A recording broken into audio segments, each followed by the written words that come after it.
Okay, so here is another example of a painting.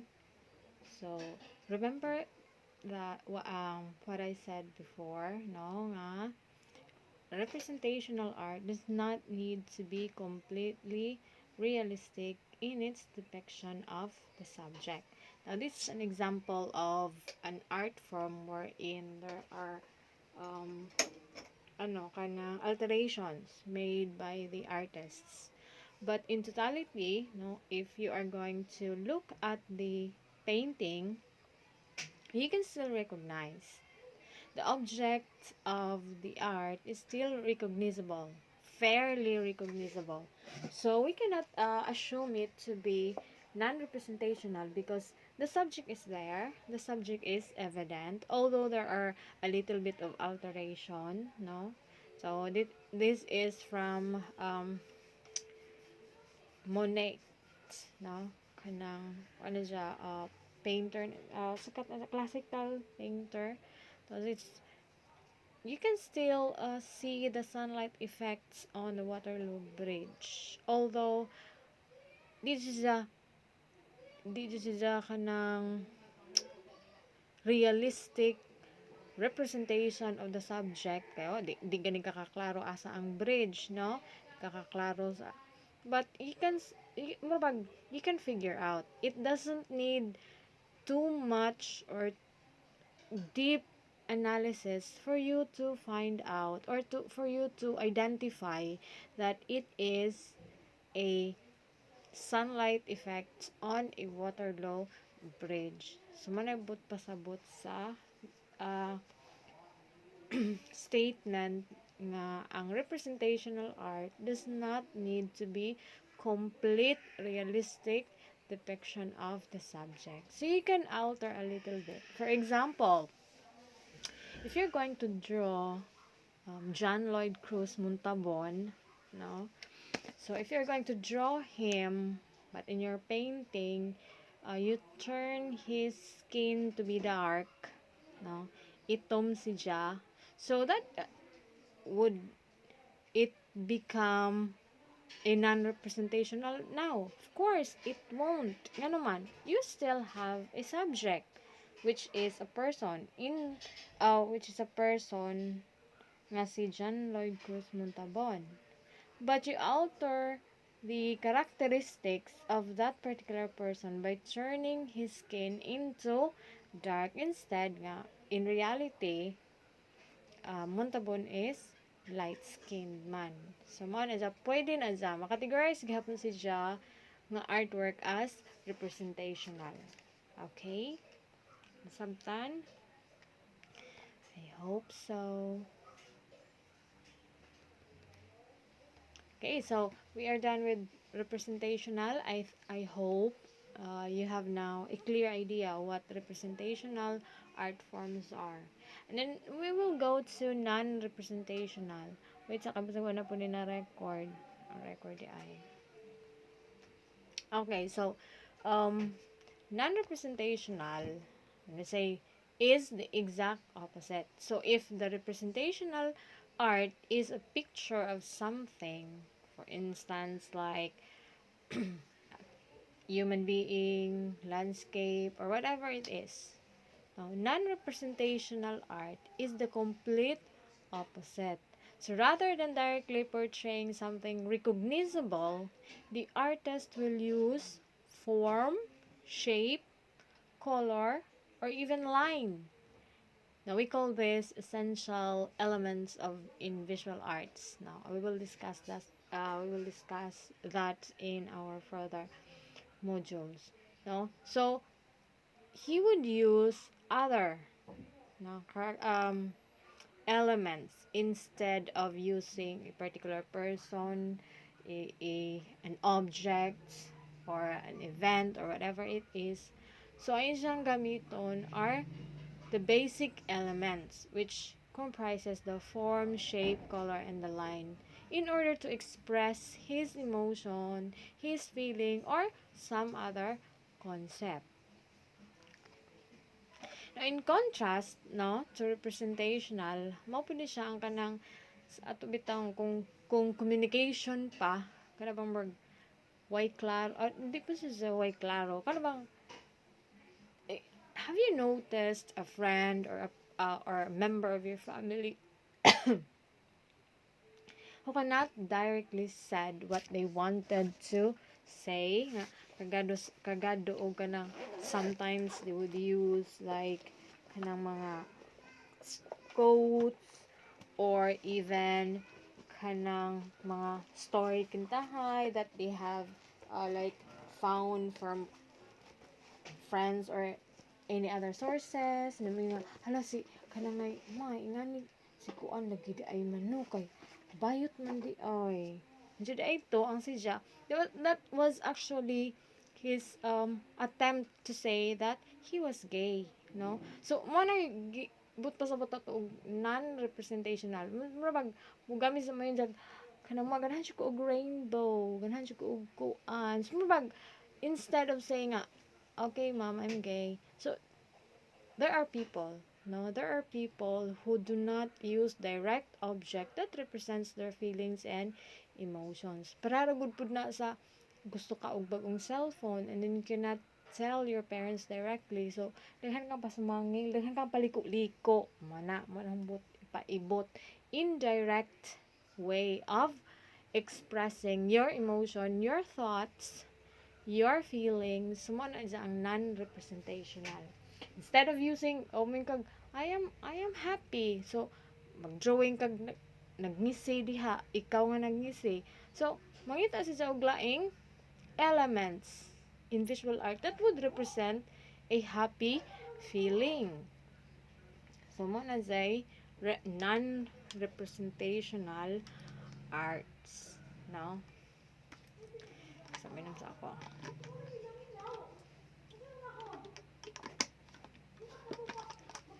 Non-representational art is another way of representing or presenting an artwork in a sort of mind-boggling way. So, ganing non-representational arts tends to our activate our higher level thinking skills. Nga naman, di kinahanglan pa ka mag-ponder, kinahanglan pa ka maghuna-huna, kinahanglan pa ka mag-analyze. Unsa kay but ka sabot. So, kayong pata usakay nga labi pud nila tuson ni mga non-representational artists because ganahan pa sila glisod-lisoron ta nila but technically maka-appreciate ra pud ta in the long run nga naman because this non-representational artist, non-representational person that we talk to every day of our lives, they are actually helping us develop our analysis, no, which is very important, no, given art mismo trabaho ma'am di mag-interpret ay mi og painting ma'am nga di man yes you won't, diba, but you're going to interpret the actions of your client for the nursing students, diba? So there are clients nga dili na makasulti, nadisgrasya, di nakasulti, and the only manifestation of what their feelings are expressions in their faces, the color of their skin, diba? In nursing, you call that prognosis. I don't know if I'm right, but I think kanang mga assessment process wherein you are going to assess whether or not this particular person will still live for longer period. Kanang like for example, kanang na madisgrasya niya, moana ang nurses nga if you are a nurse which is or which has upper kanang more activated ang kanang higher kanang level of thinking or analysis, so basing on what you've learned in your nursing profession, how do you assess a patient and kanang mga prognosis ninyo. So di ba makabantay mga nay moingon nga mga nurses nga kanang di naman necessary nga imong dadon pa na si didto mana mo ni kay murag gihapon kanang dawatan lang ka matuoran nga mawa na jud na siya nga tao nimo kay murag makita ma-analyze na nila, ma-assess na nila nga tagsaon ray mabuhi ingani. So if you are a nurse or a nursing student who is not exposed to that level of thinking, level of observation, level of analysis, mo yung mga, oh, sige, dad, ano nga to sa kuan mo naman. More you are giving false hope, no, to the parents or the relatives of that particular patient because you are wrong with your interpretation of what you've seen or what you've sana kanang noticed or assessed in your patient. So, muna, importante ka jud nga, you have an activated higher level of thinking. No? So, usap po ni siya sa makatabang nimo. Exposing yourself to these particular artworks or arts in your everyday life nga kanang dili ka makaingon nga kani sisiw ano man ni no boring ba ya sad no nga you're always exposed to things nga klaro naka-adyo mag usay ka magiga what's the point of telling me when I know already hindi nga na ba so it's also important for us to be exposed to something that we need to figure out no so for me ra ganahan ko gingana I don't know about you pero nino po ganahan po lisod-lisoron ko that's why bitaw mangutan sila nga why do I choose to study from other school nga naa may master's degree din sa CM I'm not saying nga dili maayo ang CM but murag lisod man gud kung imo ra mga kauban or mga friends ang imong maestra because there would always be bias. No, that's why bitaw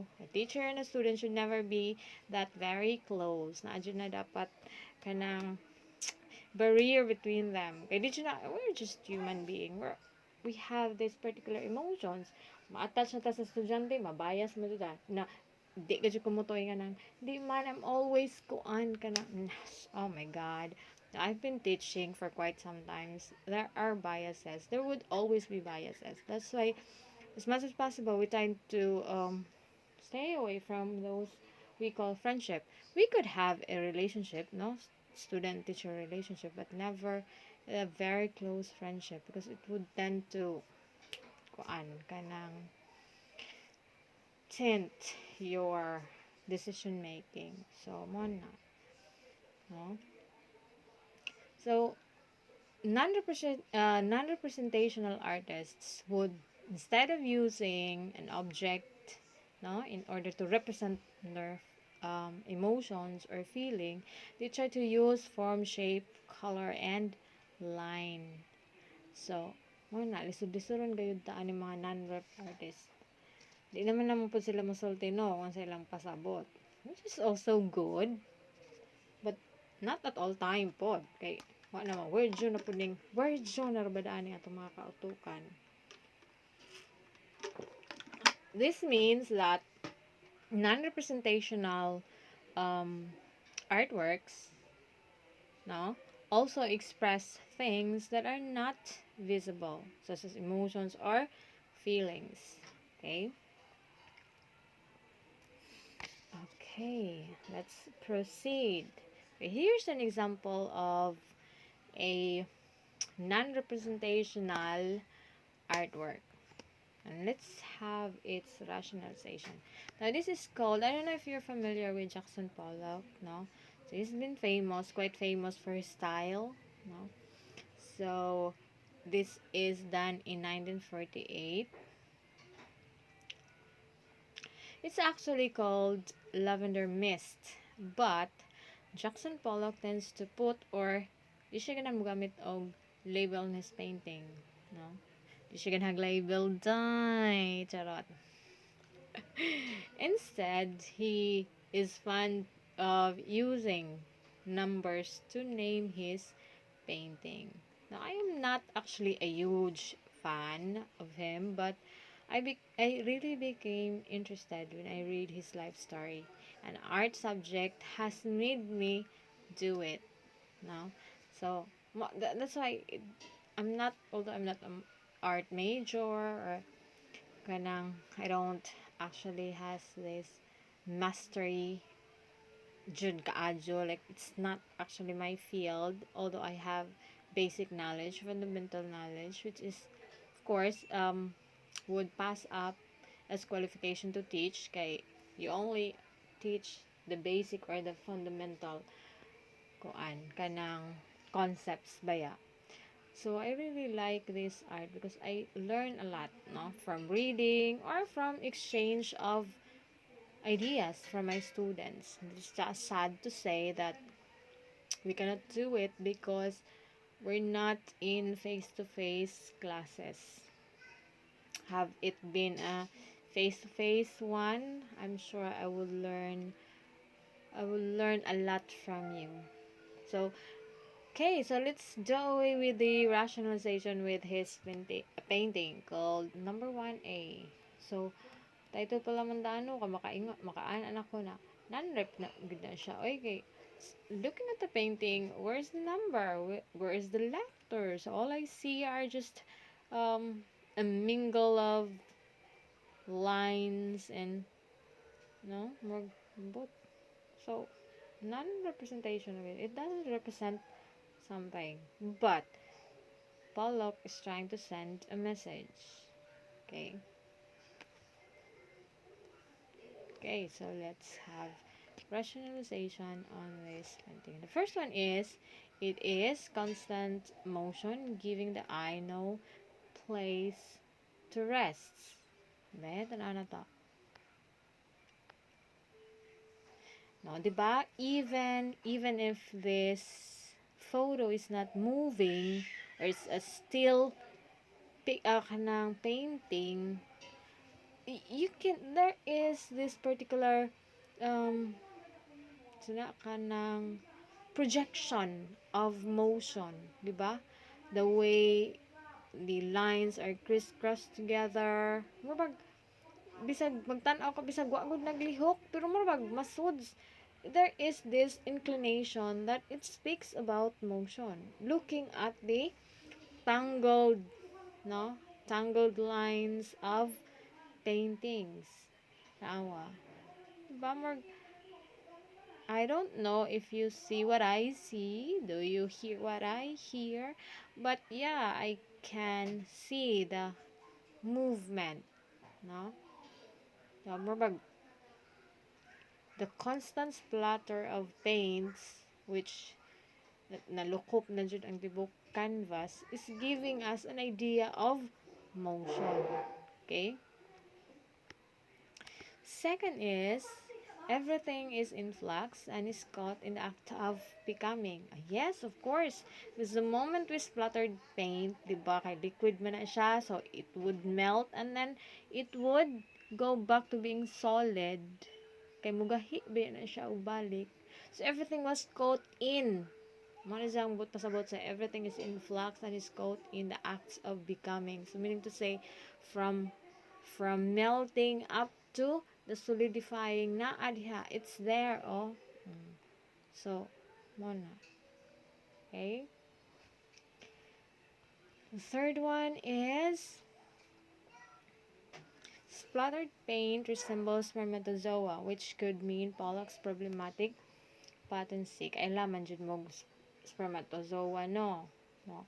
So, magtanong bitaw po kano sa mga lines, the way the lines were placed or na, makakuan po ka bitaw, no? More bitaw sa mga sperms nga ang daghana batch, nag-ipon-ipon. So, di ba? So,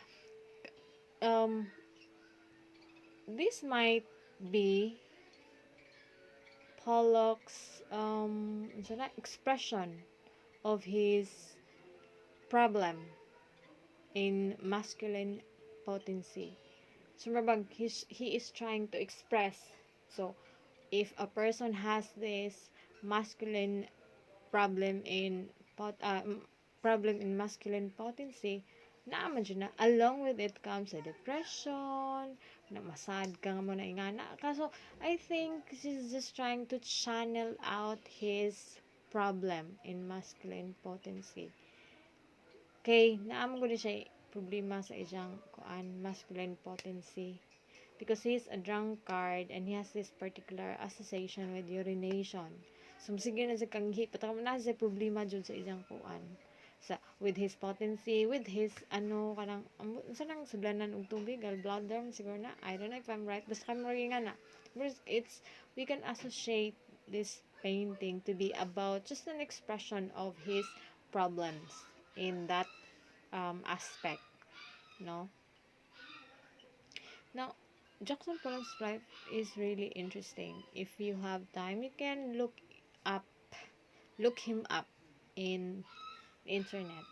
So, malingaw ra sad mong basa sa iyang life story, actually. Okay. Then, standing very close, a few inches from the surface, we see a thickly poured impasto crossing exposed canvas.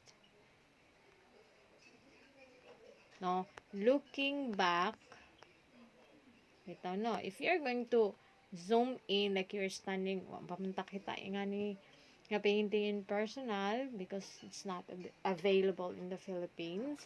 But ang ato lang mahimo is to zoom in and zoom out.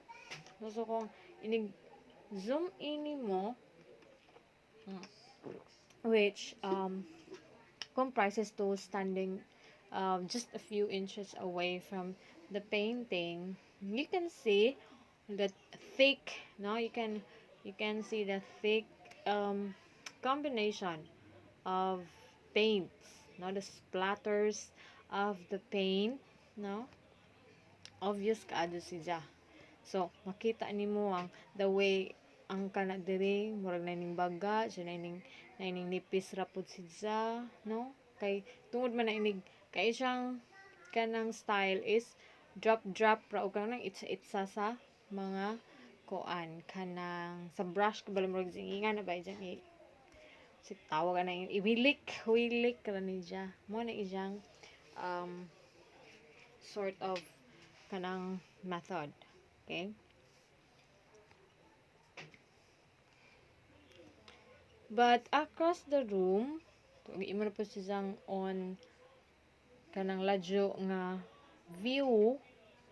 Across the room, it is fascinating, mind-boggling tangle of lines. So lahi ang imong perception, lahi ang imong kanang naay connotation sa painting or ay imong hunahunaan kung nakaduol ka kaysa nakaladyo ka, which is I think naan sa kanang inyong I don't know if you have kanang murag sa multi-intellect bitaw natin mga capacity nga for things that are farther from us, we have different interpretation, and for things that are nearer sa atoa, we also have different interpretation. So I guess that plays also on this particular artwork that we are discussing. Is every gaze, every attempt to go deeper into the painting to see pattern and form in chaos, it takes the viewer back to the surface, back to the reality of a flat canvas loaded with paint. And the last one is the freedom and reality are the points of Pollock's work, the things that make the painting so radically new. So, it speaks about the freedom and the reality. Freedom because Pollock could have confined himself to a particular subject in order to represent his feelings or emotion. But he chooses another way of representing his emotions or his feelings through freedom. The freedom of what he is going to do. Ano bang lahi raman jud ang if you are within the boundary of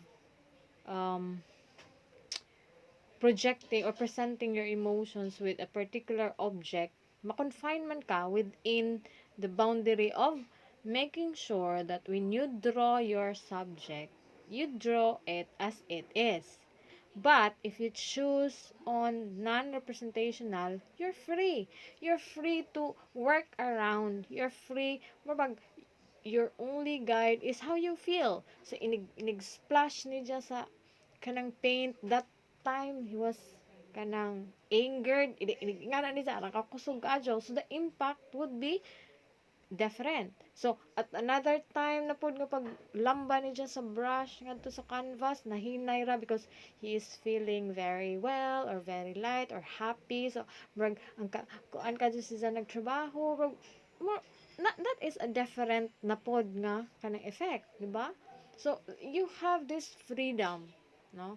The free flow of what you're going to do in order to produce a particular artwork. Okay? Okay. So now you have an idea what is non-representational and representational works of art. I hope that you would be able to differentiate the two of them. And it is very easy ra pud uy. Latuso na gusto mo di pa mo ka-differentiate. Okay? So let's go to, no? So that those are what we call in classifying an art form, no? Representational to non-representational. Now karon we will talk about the subject and how you're going to represent your subject. What are the ways that you can represent your subject? Now there are certain ways that you can represent a subject. The major category are three. No? There are three major category in representing your subject, and they are the realism, abstraction, and distortion. Okay, so mo na siya. Ang kato kanina, classification nato sa art, non-representational ba or representational. This time, we will focus on the subject itself. How are we going to represent, or present? How are we going to draw the subject? So there are three ways that you can draw, you can make, you can present. Sa panaubang dihang mga kanang kuan adjective that you can use in order to kanang define the presentation of your subject. How are you going to put up in your subject? So there are three ways. It's either realism, abstraction, and distortion. We will say realism. Sa mana? Kaya nandun mo sa realistically. So, realism sometimes is called naturalism. Now, in the arts, is generally, it refers to the attempt to represent the subject matter truthfully without artificiality and avoiding speculative fiction. Meaning to say, what you see is what you get. Or you see as it is. You see the subject as it is. So, monay, realism. Your subject should be presented in a manner which is truthful and no artificial artificiality. So, meaning to say, for example, may kakaroon, your subject is apple in the table. So, when you make a painting, drawing, or whatever it is, it should be that it bears the apple in the table. Red apple in the table. So, mo na dapat. Realism man. You cannot alter your apple to become yellow sa imong painting. Kaya ang di ba imong subject kay apple, red apple in the table.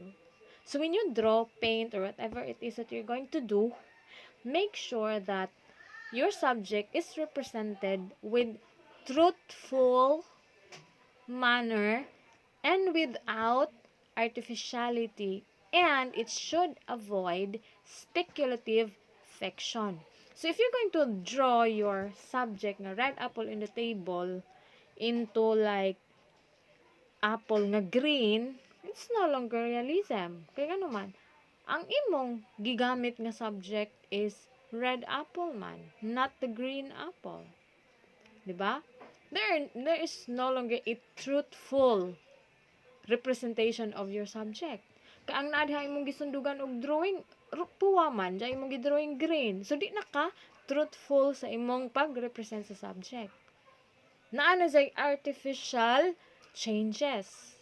And the viewers might speculate that your painting is fiction, not real. Diba? Kay, lahi man ang imong kuanan. Lahi man ang imong gidrawing from what is truly the subject. Mao na gitawag natog the if the picture is not the same with the actual, then it's not real. 'Di ba? For example, kanatong mga profile picture nga filtered 15 times, matingata kay ngano taas man ilong sa picture, inig personal kay di man. So, one of my example of unrealistic presentation of your subject. Ano lang ba siksiham just picture, just personal kay flat maglubot. Unrealistic. Diba? So, mo na si Jai, realism. I think that's very explanatory. Nasabtan na po siguro ang example. Okay? The next one, of course, is the distortion na, obstruction na kuan na pag butang na sa kuan kana ijong order of bells. Okay? So, abstraction, no, means the distancing of an idea from objective represent. Now, this means, of course, in the visual arts, pulling a depiction away from any literal representational reference points. Now, in some abstract forms, it's enough that there is a particular likeness that has been retained to represent the real thing. But in others, the original object has been reduced to simple geometric shapes and they can be rarely identified unless the artist has named them in the title. So, when it comes to abstraction, kadtong imong buhaton nga, imong kanang subject is a red apple in the table, in drawing nimo himuon nimong green apple in the table, that's what we call abstraction. There is now unsay na present na anong himo sa abstraction, you distant your subject from the from the actual form or hitsura sa imong subject. Meaning to say, na kay gi-alter. So, going back to our example, katong kang Mona Lisa, wherein kanang ibutang nato tahay, although wa jud ta kay ba ibutang nato tahay nga itom dai si Mona Lisa, pero kay ganahan si Leonardo mga puti, isang himong puti si Mona Lisa. That's an example of abstraction. Although di ka makaingon nga kuan gapon si Jamam, oy kanang representational. Yes, abstract kaning ansay tawag ana kanang abstraction can be also considered as representational as long as the subject is unsa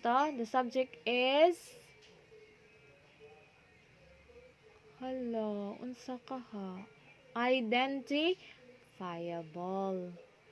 Kaya ang non-representational ba dya, kay mo belong sa no subject at all. Representational has the one with subject.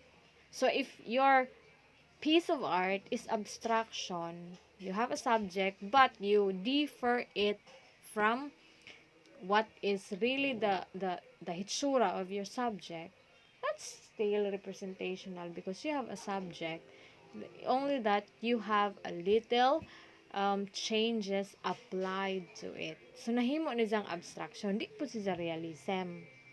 So, mo na karoy difference sa representational and realism. Kaysa representational, as I have said, you can alter.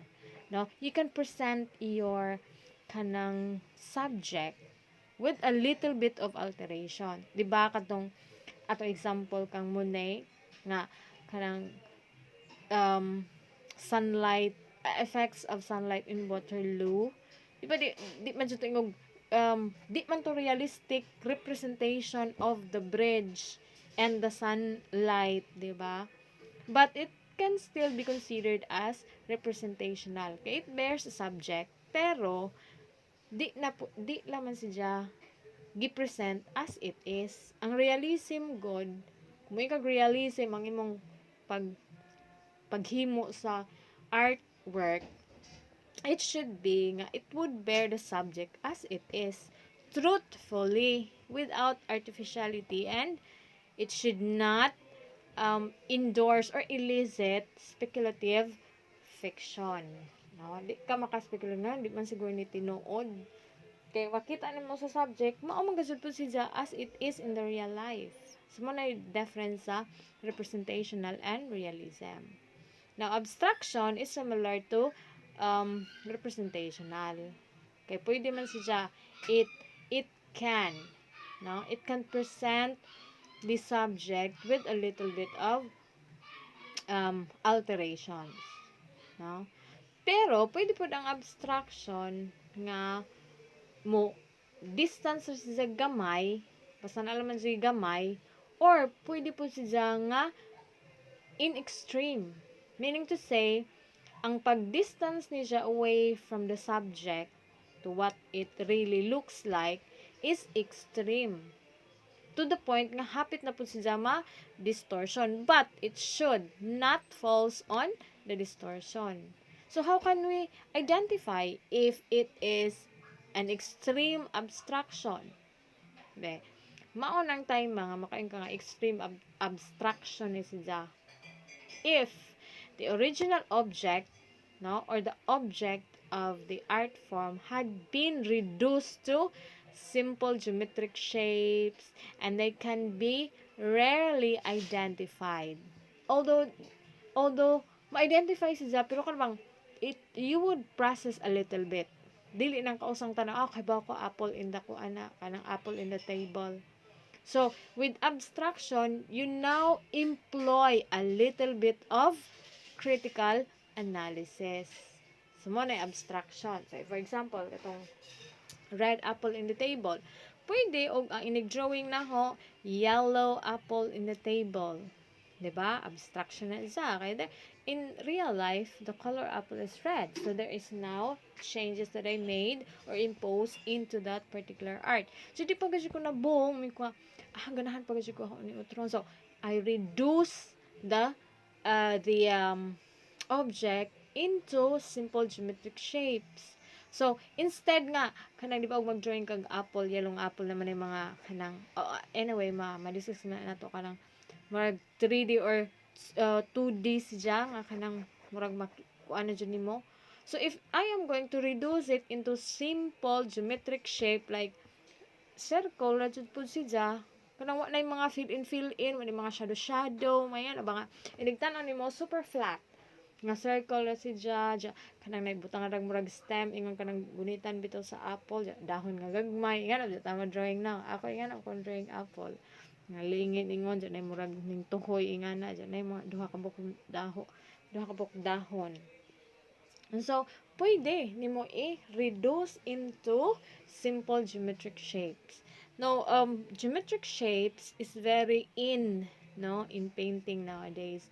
Kana bang they use geometric shapes in order to murag to implement or to represent their subject. So, matinga kang igtanan ni mo, sa silang puro ra square, pero kadugasan ni mong tanaw ba, ay, puro mama daing Mama Mary. But, gikuan si Jagi, square ang naong ni Mama Mary, dili gi-drawing nga as is nga, hamis ang aping, or nga, mura si Jagi, kanang mabag sort of collage, mga circle, mga squares, tagi pang ipon-ipon, until such time nga, mag-create si Jag subject. So, pwede na si Jag. Mao na gitawag na tong abstraction. Kaya in reality, dili man ta made of, although we are made of cells, pero di man visible in the naked eye. Sana all naked. So, di man siya visible sa naked eye. So, when we look at ourselves, mo jud tibuok, di ba? Walay square or there are no partitions. So, if you are going to make a person in the form of kanang small circles or rectangles or triangles or squares, sumara na diharon mo so imong gihimong abstract ang imong representation of your subject, which is a person. Okay, nasabtan ang abstraction. Anyway, you can actually PM if you have further questions. But I think this is all very self-explanatory, man sad. Okay, so let's move to distortion. Now, distortion now is, or it involves stretching, lengthening, shortening, squeezing, melting, and twisting an object from its original appearance to a new, strange, surreal appearance. This is usually done to dramatize the shape of a figure or in order to create emotional effects. Now, obstruction and distortion, of course, is different. Kaya ang abstraction, igo raman nimo sa jagi, change gamay. Ang distortion, you change it totally, mabag, extreme abstraction to the point nga the object is already distorted. From the word itself is distortion. Imong giguba ang imong subject. No? Giguba nimo ang appearance sa subject by imo ba nang i-stretch ang, like for example, if you're going to draw the apple, so, imo ba nang stretch ang apple up to the point nga mura na si jag nahilis, or imong gi-lengthen ang kanang ay lawa sa apple, or imong gi-shorten, gi-squeeze nimo as in very short nga mura jag dagol nga apple. So, or imong gi-melt nga ang kilid na melt na diha, pero purma gihap o kanang ma-identify nimo gihapon siya nga mapag apple siya pero lahi na og purma. Pero makain kag strange si ini nga apple. Uy, kuya won si ini nga apple. Mura mag di tinuod. Surreal man kaayo. O kaba mo say surreal. No? Between reality and fantasy. So more ka mo kayo, ha, na de apple nga ni nalawad si E. So mo na ang distortion, no? You would change your subject, no? Wait. You change your subject to the point nga naa sa jay drama, no? Naa na sa jay change nimo ang purma sa imong the appearance of your subject to the point that it creates drama or particular emotional effect. So mo na ang distortion. Okay. Okay. So we are done. I hope you will be able to differentiate the three ways that you can represent your subject: the realism, abstraction, and distortion, because you are going to need that knowledge in your activity 1, which is recreate. Now, this is what you are going to do. Okay, so since this is from last semester, I will have a little mag-abstract I will have a little changes. Abstract by litok ni ma'am.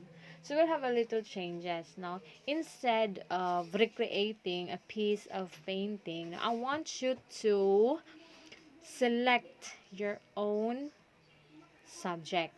So ikaw mapili og subject karon. Dili na ang painting mismo ha. Ang imong buhaton mo pili kag subject, no? And if you have the subject now, using the three variations of representing a subject, you are going to draw or paint your subject. Now, do not worry, man, di ko katigo mo paint. Pastilan. So, what I am trying to, or what I want to see in your output is how you are able to differentiate the three ways in representing the subject. So, you don't actually need to paint your subject as Leonardo da Vinci or Michelangelo or Picasso, no? Not necessary. Unja, may mamo pa mini mo tudlo og ano saon pagdraw ana ba dya? College na ba dya ta ha? Ni agi na mo elementary, high school, and senior high with this art. So, supposedly, that's in you now. Og di gyud katigog unsaon la pagtan-aw dihag unsaon pag-drawing og kuan mata, no?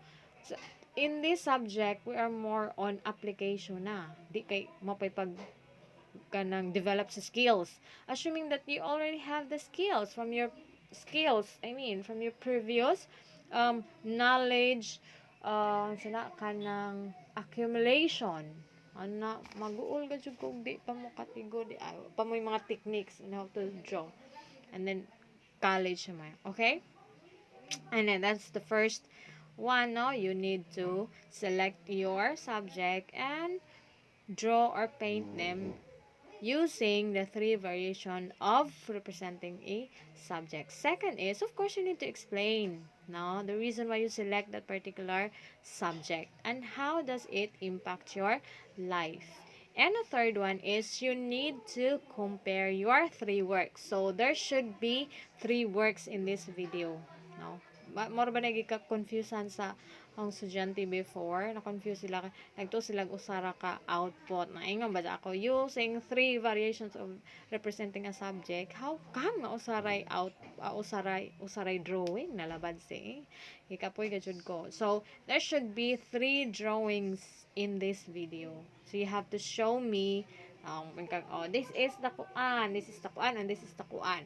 I choose this kuan because it's kuan and it kuan. And during the comparison of the kuan, I realized that the kuan is more kuan because the kuan is kuan.